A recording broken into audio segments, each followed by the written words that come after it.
Walang pera ang maraming tao, pero mas marami ang walang direksyon.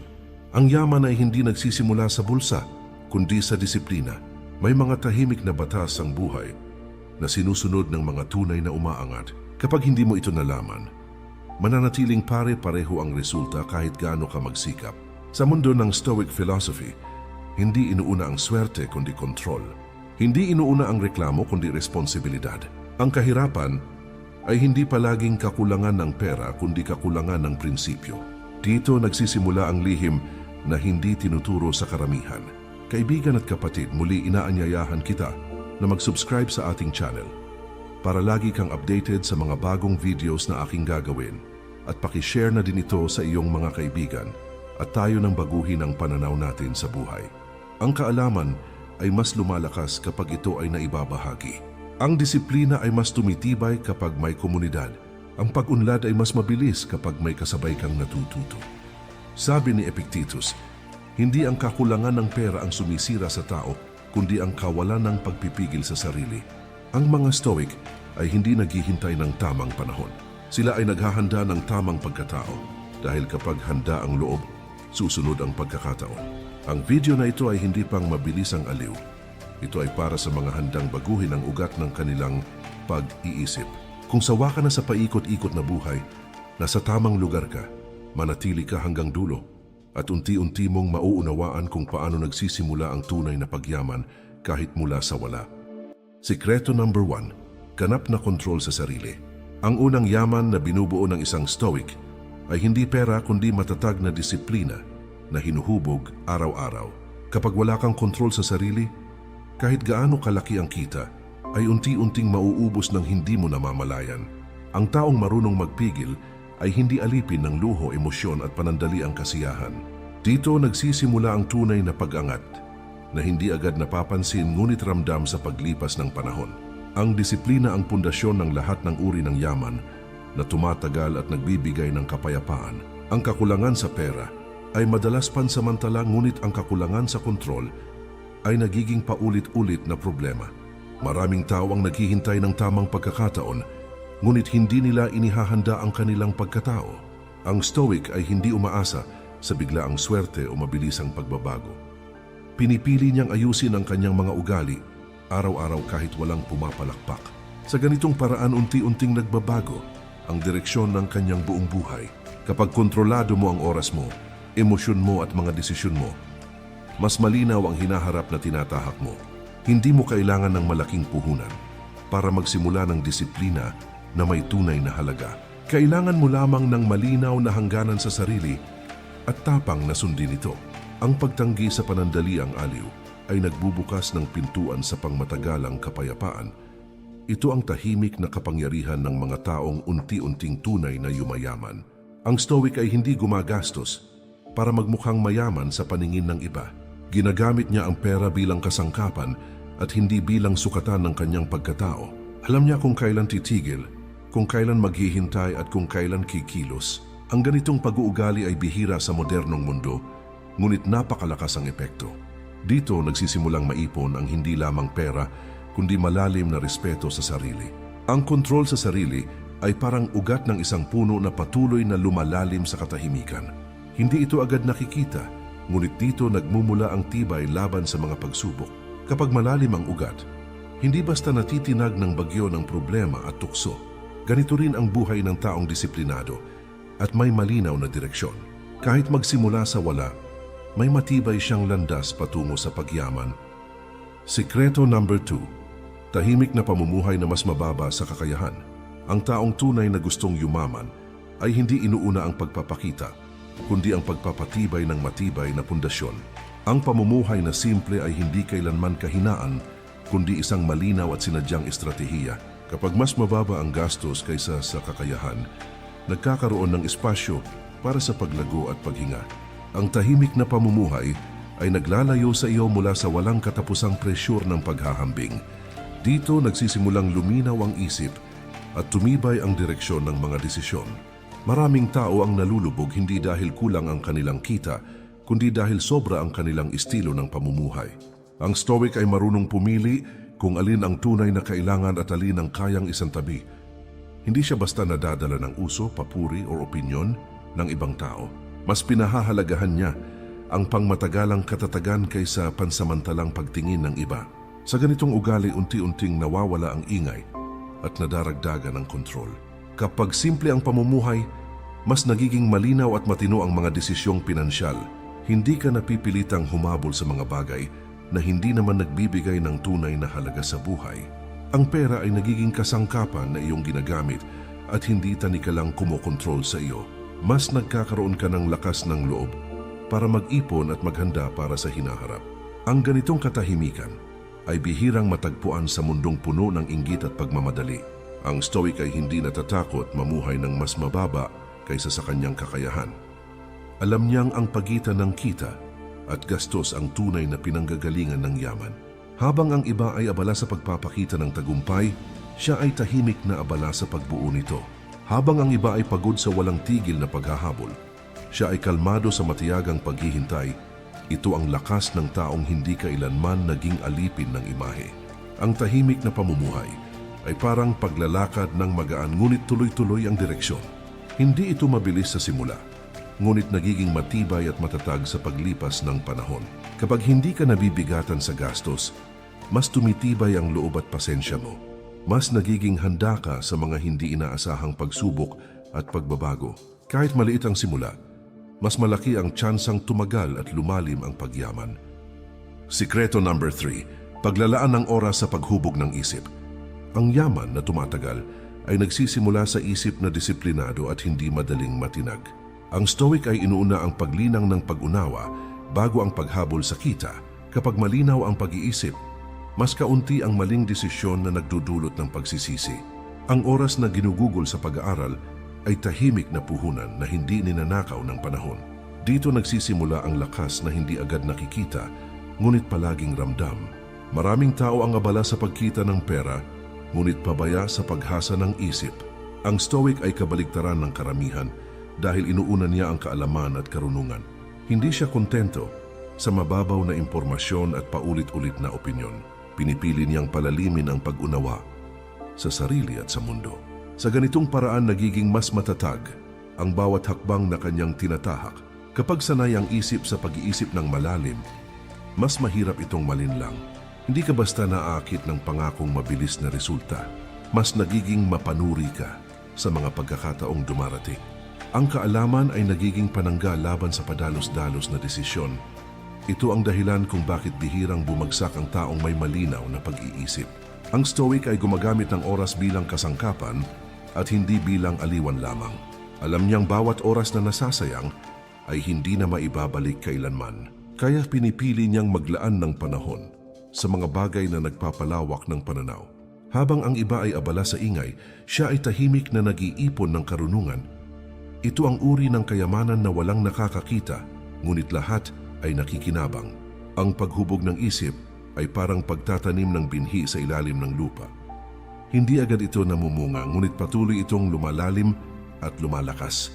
Kapag dumating ang tamang panahon, kusa itong sisibol. Ganito rin ang buhay ng taong naglaan ng oras sa pag-aaral at pag-unawa. Kahit magsimula sa wala, ang malinaw na isip ay nagiging daan patungo sa pagyaman. Sikreto number 4, pagiging mapili sa impluensya at kapaligiran. Ang direksyon ng buhay ay madalas hinuhubog ng mga taong palagi mong kasama sa araw-araw. Ang Stoic ay maingat sa pagpili ng impluensya at ideyang pinapapasok sa kanyang isipan at puso. Alam niyang ang kapaligiran ay tahimik na humuhubog ng mga ugali, paniniwala, at kilos na madalas hindi natin namamalayan. Kapag mali ang paligid, kahit matibay ang loob at prinsipyo ay unti-unting humihina sa bawat hamon. Dito nagsisimula ang disiplina ng paglalayo sa mga bagay at tao na hindi nakakatulong sa tunay na pag-unlad. Maraming tao ang hindi nabibigo dahil sa kakulangan ng kakayahan, kundi dahil sa maling impluensya na palaging pumapaligid sa kanila. Ang Stoic ay hindi natatakot mag-isa kung ito ang kapalit ng katahimikan at malinaw na pag-iisip. Mas pinipili niya ang kaunting ugnayan na may lalim kaysa maraming koneksyon na mababaw at nagdudulot lamang ng kalituhan. Hindi siya sumasabay sa usapan na puno ng reklamo, inggit o walang katuturang opinyon. Sa ganitong maingat na pagpili, napapanatili ang linaw ng isip at ang matibay na layunin sa buhay. Kapag maayos at positibo ang kapaligiran, mas madaling sundin at patatagin ang tamang gawi at asal.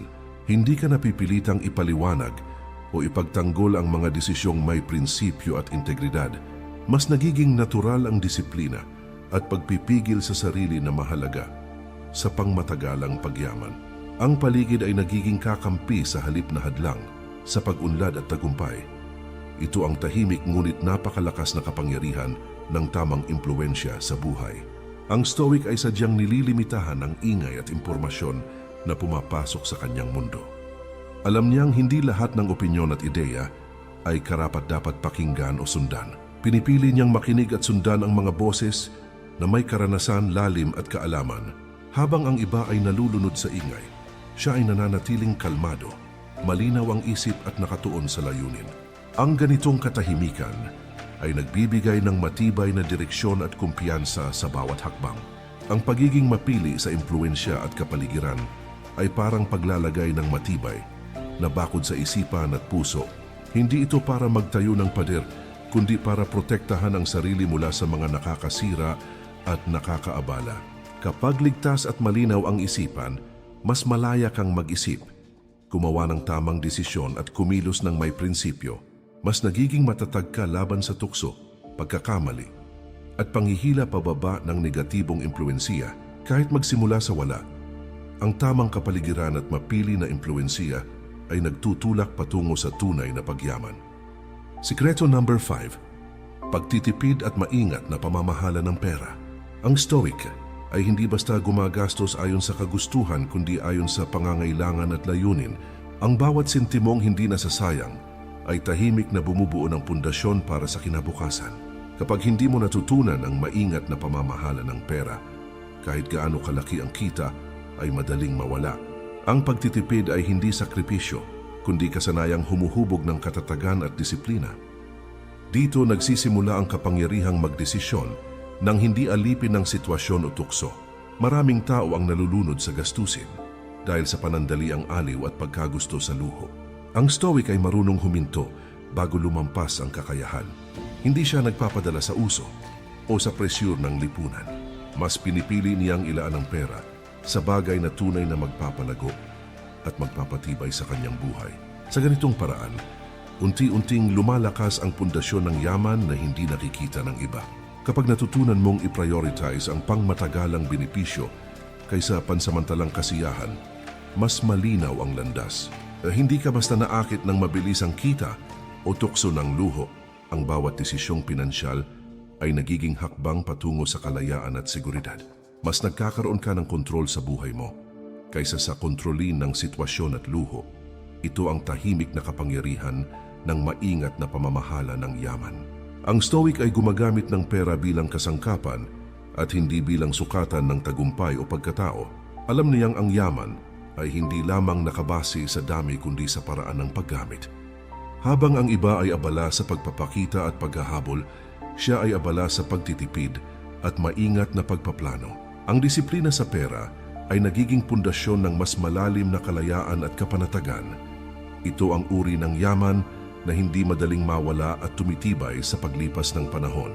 Ang pagtitipid at maingat na pamamahala ng pera ay parang pagtatanim ng matibay na punla sa mabuting lupa. Hindi ito agad nakikita, ngunit unti-unting lumalago at nagiging matibay na puno. Kapag handa ang pundasyon, kahit dumating ang unos ng problema at gastusin, mananatili kang matatag. Mas nagiging handa ka sa anumang hamon at mas malaya sa panghihila ng tukso at luho. Kahit magsimula sa wala, ang maingat na pamamahala ng pera ay nagtutulak patungo sa pangmatagalang pagyaman at kapayapaan. Sikreto number 6, pagpapalakas ng kakayahan at kasanayan. Ang tunay na yaman ay hindi lamang nasusukat sa pera, kundi sa kakayahan at kasanayan na hawak ng isang tao. Ang Stoic ay inuuna ang paghubog ng sarili at paglinang ng kaalaman bago ang mabilisang kita. Kapag sanay ang kamay at isip sa produktibong gawain, ang oportunidad ay kusang dumarating. Ang bawat oras na ginugol sa pagpapahusay ay tahimik na puhunan na nagbibigay ng seguridad at kalayaan. Dito nagsisimula ang lakas na hindi nakikita, ngunit ramdam sa bawat hakbang at desisyon. Maraming tao ang naghihintay ng pagkakataon, ngunit hindi pinapanday ang kanilang kakayahan. Ang Stoic ay kabaligtaran ng karamihan dahil bawat araw ay pagkakataon para maghasa at magpakahusay. Hindi siya umaasa sa swerte o panlabas na pabor kundi sa sariling galing at disiplina. Pinipili niyang pagbutihin ang talento at kasanayan kahit maliit o tila hindi kapansin-pansin. Sa ganitong paraan unti-unting nagiging matibay at handa sa anumang hamon ng kanyang buhay. Kapag mas may kakayahan at kasanayan ng tao, mas malinaw ang landas sa pag-unlad. Hindi ka basta naakit ng madaling oportunidad o panandali ang kita. Mas nagiging maingat at mapanuri sa mga hakbang na tinatahak. Ang galing at disiplina sa kasanayan ay nagiging panangga laban sa padalos-dalos na desisyon. Ito ang dahilan kung bakit bihirang mabigo ang taong may malinaw na kakayahan at kasanayan. Ang Stoic ay gumagamit ng oras at lakas para palakasin ang sarili at hindi para lamang aliwin ang sarili. Alam niyang bawat sandali na ginugugol sa pagpapabuti ay hindi na maibabalik, ngunit may pangmatagalang epekto. Kaya pinipili niyang maglaan ng panahon sa mga gawain at pagsasanay na tunay na magpapalakas sa kanya. Habang ang iba ay abala sa walang kabuluhang aktibidad, siya ay tahimik na nag-iipon ng kakayahan. Ito ang uri ng kayamanan na walang nakakakita, ngunit lahat ay nakikinabang sa hinaharap. Ang pagpapalakas ng kakayahan at kasanayan ay parang pag-aalaga sa binhi na unti-unting lumalago sa ilalim ng lupa. Hindi ito agad nakikita, ngunit lumalakas at lumalalim habang lumilipas ang panahon. Kapag dumating ang tamang pagkakataon, kusa itong sisibol at magbubunga. Ganito rin ang buhay ng taong naglaan ng oras at pagsisikap sa pagpapabuti ng sarili. Kahit magsimula sa wala, ang malinaw na kasanayan at kakayahan ay nagiging daan patungo sa pangmatagalang pagyaman at tagumpay. Sikreto number 7. Pagpapanatili ng malusog na katawan at isip. Ang tunay na kayamanan ay hindi lamang nasusukat sa pera, kundi sa kalusugan ng katawan at linaw ng isip. Ang Stoic ay nauunawaan na ang malakas na katawan at matatag na isip ay pundasyon ng bawat tagumpay. Kapag ang katawan ay mahina at ang isip ay magulo, kahit gaano karami ang pera ay hindi nagagamit ng tama. Ang bawat oras na inilaan sa ehersisyo, tamang pagkain at pahinga ay tahimik na puhunan para sa hinaharap. Maraming tao ang nabibigo dahil pinapabayaan ang kalusugan at naguguluhan sa isip. Ang Stoic ay hindi nagpapabaya sa sarili at alam niyang ang katawan at isip ay dapat alagaan tulad ng pinakamahalagang ari-arian. Hindi siya nagpapadala sa tukso ng labis na pagkain, katamaran o stress na walang kontrol. Pinipili niyang panatilihing malusog ang katawan at malinaw ang isip para sa mas matibay na desisyon.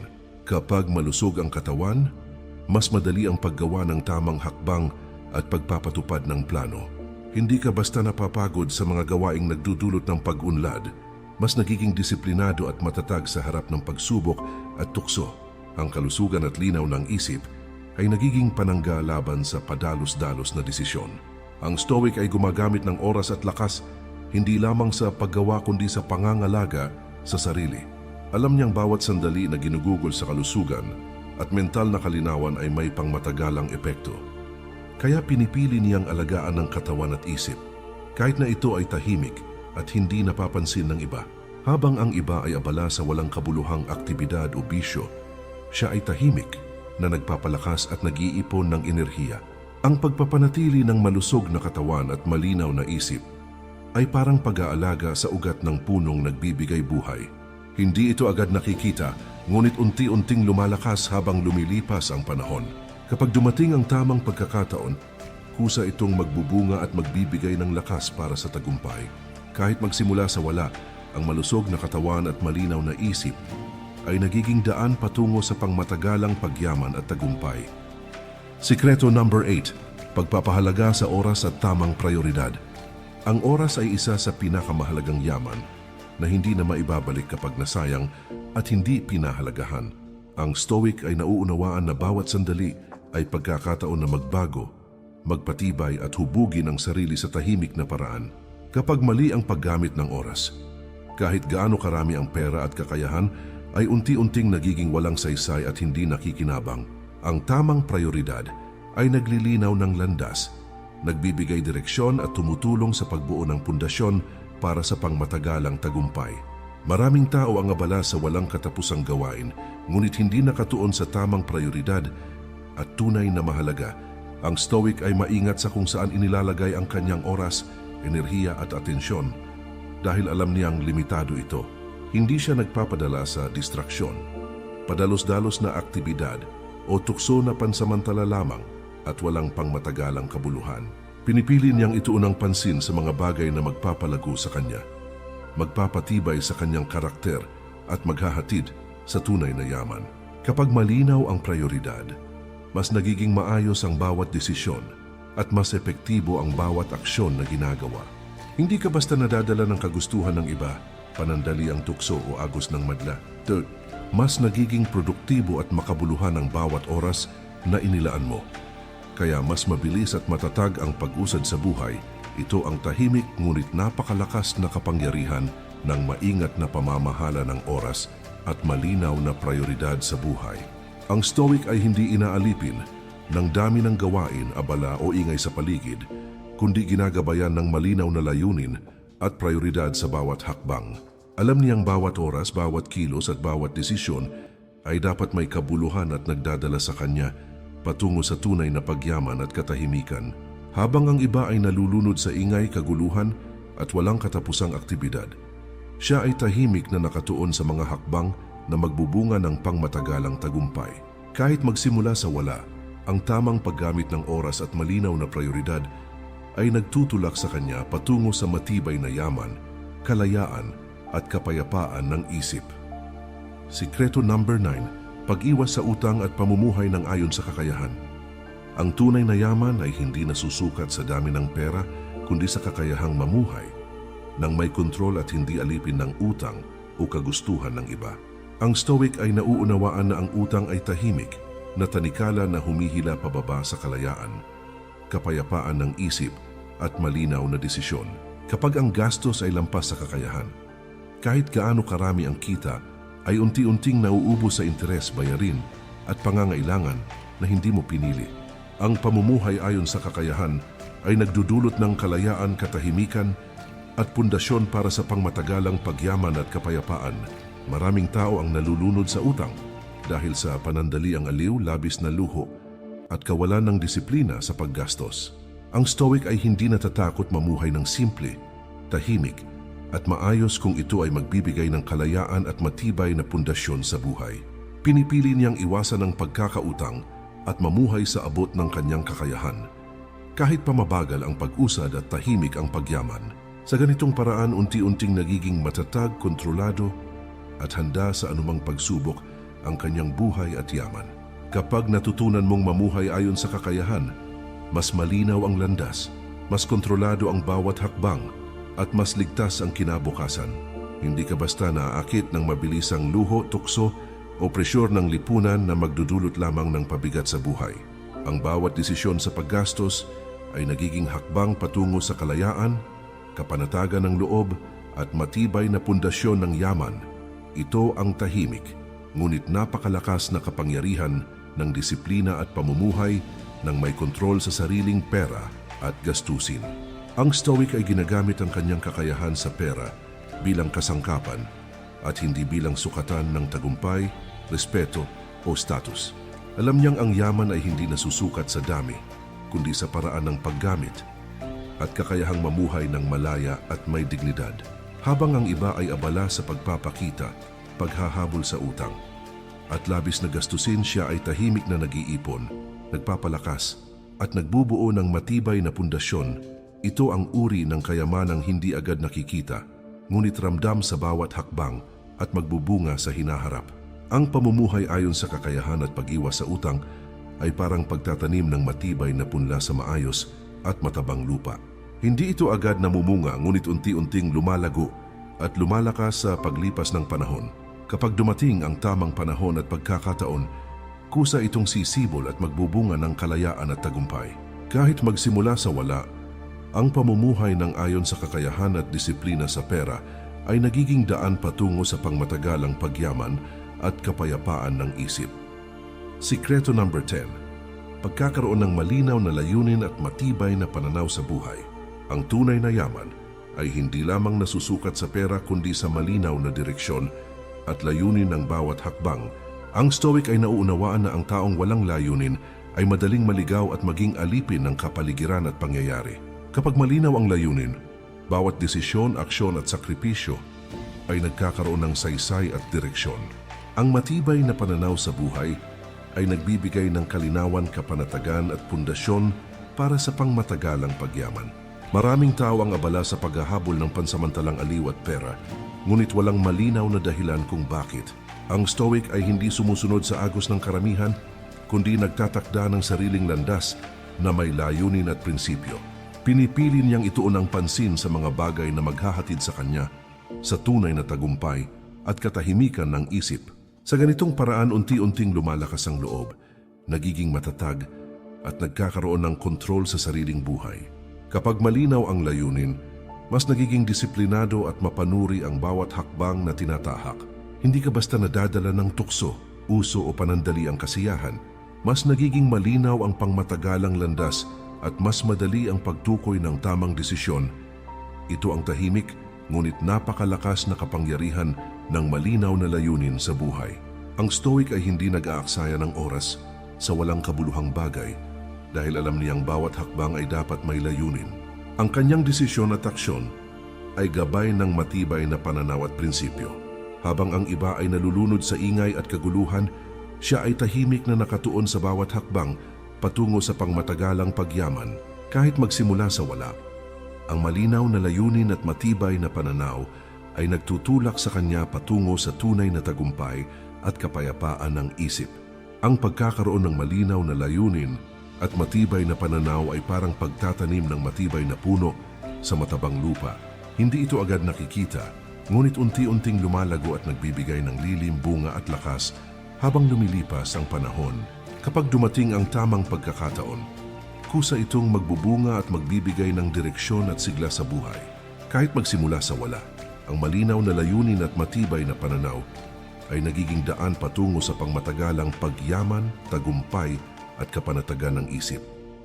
Ang pagyaman ay hindi lamang tungkol sa pera, kundi sa disiplina, pananaw at pamumuhay na may layunin.